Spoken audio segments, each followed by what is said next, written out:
కర్కాటక రాశి వారికి 21వ తారీఖు ఫిబ్రవరి నెల 2024 నుండి 25 నుండి 28వ తారీఖు ఫిబ్రవరి 2025 వరకు ఈ 8 రోజులు గోచార ఫలితాలు ఏ విధంగా ఉన్నాయో శాస్త్రీయమైన పద్ధతులు తెలుసుకునేటట్టు ప్రయత్నం చేద్దాము. కర్కాటక రాశి వారికి కనుక మనం తీసుకున్నట్టయితే తృతీయంలో కేతువు అనుకూలమైనటువంటి అత్యంత అనుకూలమైనటువంటి ఫలితాలన్నీ ఇస్తూ ఉన్నాడు. అలాగే ఇక్కడ తద్వారా మీకు ఏం జరుగుతుంది, కేతువు అనుకూలమైన ఫలితాలు అన్నట్టయితే ఇంట్లో మీ కుటుంబ సభ్యులు కావచ్చు, మీ వ్యాపార స్థలంలో మీతో పనిచేసేటటువంటి వారు కావచ్చు, మీ సొంత వ్యాపారమే కనుక అయినట్టయితే పర్వాలేదు, మీరు ఎవరితోనైనా భాగస్వామ్యంతో చేస్తున్నట్టయితే మీ భాగస్వాములు ఎవరైతే ఉన్నారో వారి యొక్క సహకారము, మీ కింద పనిచేసేటటువంటి వర్కర్స్ ఎవరైతే పనివారు ఉన్నారో వారందరూ కూడా మీకు సహాయ సహకారాలు అందించడము ఉంటుంది. అలాగే మీరు ఎవరి దగ్గర ఉద్యోగం చేస్తున్నారనుకోండి, వాళ్ళు అక్కడ కూడా మీ పై అధికారులు, మీతో సమానమైన హోదాలో ఉన్నటువంటి వారు, మీకంటే కొంచెం కింద స్థాయిలో పనిచేసేటటువంటి వారి యొక్క ఆదరాభిమానాలన్నీ కూడా మీరు పొందగలుగుతారు. సహాయ సహకారాలు ఉంటాయి. అలాగే మీ కుటుంబం అంటే మీ ఇంటి దగ్గర కూడా చుట్టుపక్కల వారి యొక్క సహాయ సహకారాలు కూడా మనకు అందుతూ ఉంటాయి. తద్వారా అనేక రకాలైనటువంటి మనకు ఫలితాలన్నీ అందరూ సహకరించడం వల్ల మనసా వాచ కర్మల అందరూ సహకరించడం ద్వారా మీకు చాలా చక్కటి ఫలితాలన్నీ కూడా ఈ కేతు గ్రహం వల్ల మనకి లభిస్తూ ఉంటాయి. అష్టమ స్థానంలో కనుక మనం తీసుకున్నట్టయితే బుధ, రవి, శని 3 గ్రహాల యొక్క సంచారం జరుగుతోంది. అష్టమ స్థానం అనేటప్పటికి ఏమవుతుంది, కర్కాటక రాశికి కుంభరాశి అవుతుంది. కుంభంలో రవి, బుధ, శని గ్రహాల యొక్క సంచారంలో ఒక్క బుధుడు మాత్రం మీకు అత్యంత అనుకూలమైనటువంటి ఫలితాలన్నీ ఇక్కడ మీకు ఇస్తూ ఉంటారు. ఆయన అంచేత వ్యాపార విషయంలో కొంచెం ముందుకు వెళ్ళటము, మీ వాక్చాతుర్యం పనిచేయటము, మీ తెలివితేటలు ప్రదర్శించిన కొన్ని సందర్భాల్లో అవి సత్ఫలితాలు ఇవ్వకపోవచ్చు. కానీ ఇక్కడ బుధుడు ఈ వారం రోజుల్లో మీ మాటకాతనం కానివ్వండి, మీ తెలివితేటలు కానివ్వండి, అవన్నీ అక్కడికి వచ్చేటటువంటి విధంగా ఉంటుంది. కొన్ని సందర్భాలలో అక్కడ రాకపోవచ్చు. కానీ ఈ వారం మాత్రం మీకు ఖచ్చితంగా ఈ బుధుని యొక్క సంచారం వల్ల మీకు అన్ని శుభఫలితాలన్నీ కలుగుతూ ఉంటాయి.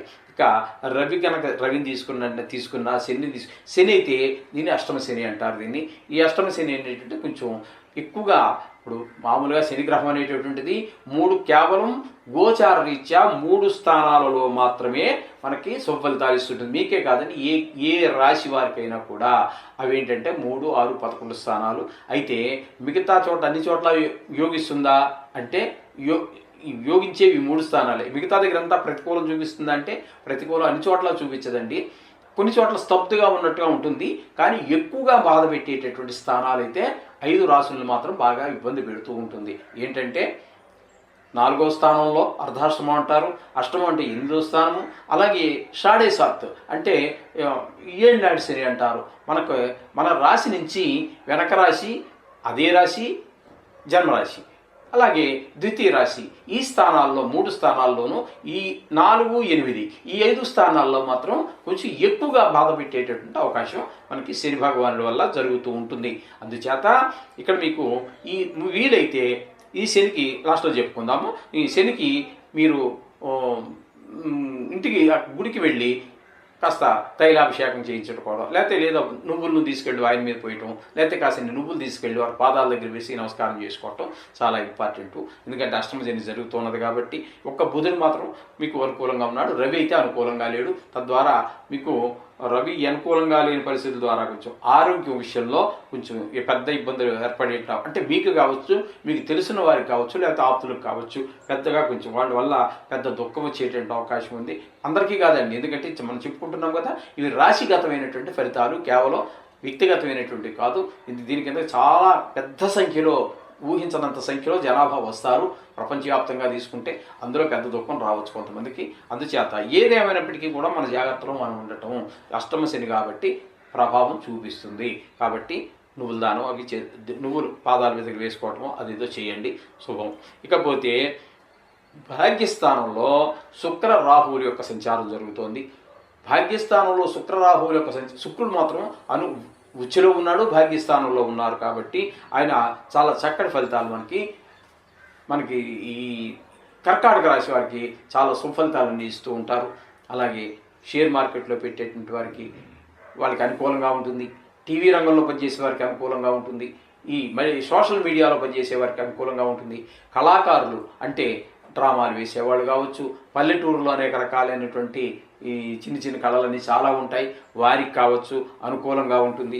భాగ్యస్థానంలో శుక్రుడు అంటే చాలా సుఫలితాలు ఇస్తాడు, ఉచ్చులో ఉన్నాడు కాబట్టి మీకు అక్కడ ఈ రంగంలో ఉన్న వాళ్ళకి ఒక మెట్టు పైకి ఎక్కేటువంటి అవకాశము, ఆదాయ వ్యవహారాలు ఉండడం, అలాగే భార్యాభర్తల మధ్యన అనుకూలత, ఇట్లాంటివన్నీ కూడా ఈ శుక్రుని యొక్క సంచారం భాగ్యస్థానంలో ఉచ్చస్థానంలో జరగడం వల్ల చాలా సుఫలితాలన్నీ ఉంటాయి. ఇకపోతే భాగ్యస్థానంలో రాహు యొక్క సంచారం ఉంది చూడండి, అది మన ఇంట్లో పెద్దవారు ఎవరైనా ఉన్నట్టయితే, తండ్రి గారు కానీ ఆ వయసు వారు కానీ ఎవరైనా ఉన్నట్టయితే వాళ్ళు కొంచెం ఆరోగ్య విషయంలో కొంచెం ఇబ్బంది పెట్టేటువంటి అవకాశం ఉంటుంది. తద్వారా మీకు కొంత తొందరపడేటువంటి అవకాశం ఉంటుంది. అలాగే కొన్ని సుఖాలన్నీ పొందలేనటువంటి పరిస్థితులు కూడా మనకి భాగ్యస్థానంలో ఈ రాహు యొక్క సంచారం వల్ల జరుగుతూ ఉంటుంది.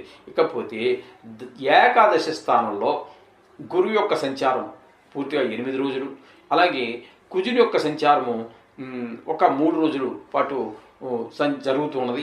అక్కడ ఆ గురువు యొక్క ఏకాదశి స్థానంలో ఉన్న కారణంగా మనకి అన్ని లాభాలు ఉంటాయి. వ్యాపార విషయంలో కానివ్వండి, ధనానికి ఏ విధమైన లోటు రాకుండా గురువు గారు చూస్తూ ఉంటారు.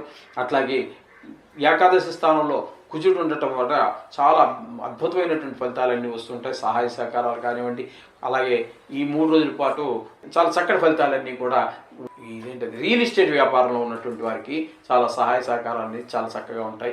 ఈ విధమైన ఫలితాలన్నీ ఏకాదశి స్థానంలో ఈ గురువు యొక్క సంచారము, కొద్ది రోజుల పాటు కుజుని యొక్క సంచారము మంచి ఫలితాలన్నీ ఇస్తూ ఉన్నదండి. అయితే కొన్ని గ్రహాల యొక్క ప్రతికూలత మనం చెప్పుకున్నాం కదా, ఇక్కడ శని, రవి, అలాగే రాహు, ఇవి అంచేత ఈ గ్రహాల గురించి మీరు తప్పకుండా తగిన పరిష్కారం చేసుకోండి. అదే ఇంటి దగ్గర పూజ చేసుకుంటారో, లేకపోతే గుడికి వెళ్ళి నవగ్రహాల చుట్టూ తిరుగుతారో ఏదో చేయండి. ఈ శనికి మాత్రం కొంచెం అభ్యంతరకరంగా కొంచెం నువ్వులు దానం చేయటం కానీ, లేకపోతే పాదాల దగ్గర వేసుకోవడం కానీ, కొంచెం నువ్వు తీసుకెళ్ళి శని భగవానుడి యొక్క శిరస్సును పోసి నమస్కరించుకోవటం ఏదో చేయండి. తర్వాత గుడి ప్రధాన దేవతలు ఎవరైతే ఉన్నారో గుడిలో అందరి దేవతలకి నమస్కారం పెట్టుకోండి. వీటి యొక్క దోషం చాలా వరకు తీవ్రత తగ్గిపోతుంది. మీకు అన్ని శుభాలు జరుగుతాయి, అందులో ఏమాత్రం సందేహం లేదు.